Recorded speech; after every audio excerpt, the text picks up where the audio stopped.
Morning and welcome to another video. It's Robin, African Payment Solutions. I'm not driving this morning because I've had 2 video malfunctions and so I'm at my destination. So you'll have a stationary one from me today. Yes, we're continuing the discussion about the digital currencies that might become used for adoption or adopted for payment across Africa. I did the vanilla ones like your Bitcoin, Monero and XRP and those kind of things. And so then there were some wildcards I wanted to talk about, which could also be in the running. Yeah, so let's kick off. The one is Ethereum, because Ethereum is widely held. It's there's a lot of DeFi built on top of it. There's a lot of staking of it. It's very widely held, the second biggest cryptocurrency. So there's the possibility that Ethereum could be used for payments, as people are using these bank-like products, and then they decide, okay, well, I've got it in my wallet, I might as well use it to pay, and maybe there's a way of accepting them across the continent. So that's the first one. And then second one is stable coins. I like stable coins because I think that people are still thinking in fiat as a medium of exchange. They're not thinking digital currencies just yet. But if you took a fiat and you made it into a digital currency, then you have the understanding of fiat. They're still dealing in fiat, but you have all the flexibility and the benefits of it being a digital currency and be able to send it cross-border, to trade it, to swap it, and to pay with it, and to stream it, and to whatever else it is that might come as an advantage of having a digital currency. So I like those, like a digital dollar or a digital rand.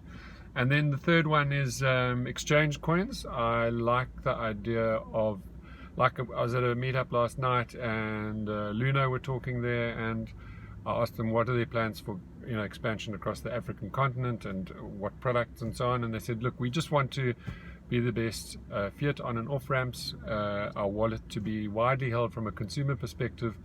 And so if you think about Binance trying to do a similar thing, Luna's said they're now in Zambia, Uganda, South Africa, and Nigeria. So they're knitting together this ability to transfer between jurisdictions. Yeah, and then Binance as well is doing a similar thing there in Uganda and I think South Africa, and yeah, they're going to do the same. They're on an expansion mission.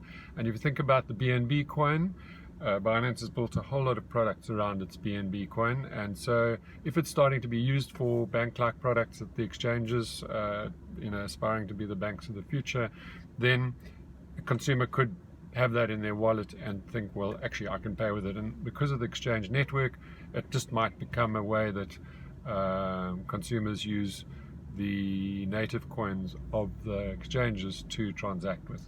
And then the next one is central bank digital currencies.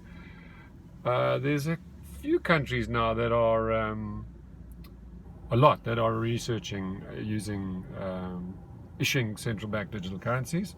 South Africa, Ghana, Rwanda are considering the merits of that. And so if the governments then force their citizens to use the central bank digital currency, obviously it's centralized, which is not ideal, and there's obviously all the KYC, AML and all of that stuff that it muddies the waters a bit, but it could well be very useful, because if people pay their taxes with it and they are using it on a daily basis, then it could become the de facto way of paying and getting paid, and it could be well adopted. And if you think about the West African bloc and the East African bloc, a bit like the EU, where these currency zones or these economic zones, then you might be able to transfer quite easily, and a lot easier than you can at the moment, between Nigeria and Kenya, between Kenya shillings and naira and so on.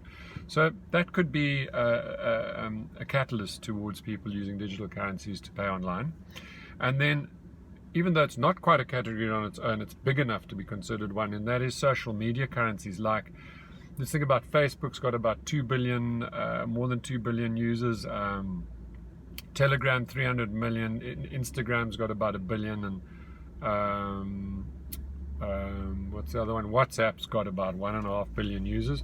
So if you think about, if those social media issue their own currencies, like the Telegram issuing their Gram and Facebook with their Libra, I mean, just imagine how many social media is a very big thing, and my triple M thing from my video yesterday was, the mobile, messaging, and money. If you bring those three qualities together, it's incredibly powerful. Even though, again, it's kind of centralized, so it's not our utopian, libertarian, fantastical, devolving power to the consumer, but it will become incredibly easy to use and widely held, and so that could become, and it's really a pure payment play. The messaging money is a pure payment play. It's not necessarily a store of value and so on. So that could be very powerful as a wild card.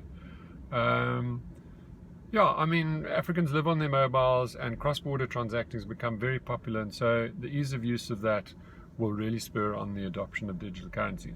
Anyway, that's the end of my chat today. I hope that was useful, inspiring, and insightful for our multinational e-commerce companies who are expanding across Africa. For the moment, it's still vanilla. It's mobile money and card. So if you're looking for collection or payment collection or getting paid at the checkout with mobile money or card in Kenya, Nigeria, and South Africa predominantly, which are the e-commerce hubs, and then any other countries, we support a number of other countries with mobile money. Give us a shout. Go to africanpaymentsolutions.com and send us an inquiry, and we will see how we can get you paid across the African continent. Well, I hope that was useful. Have a fantastic day, and we'll see you soon.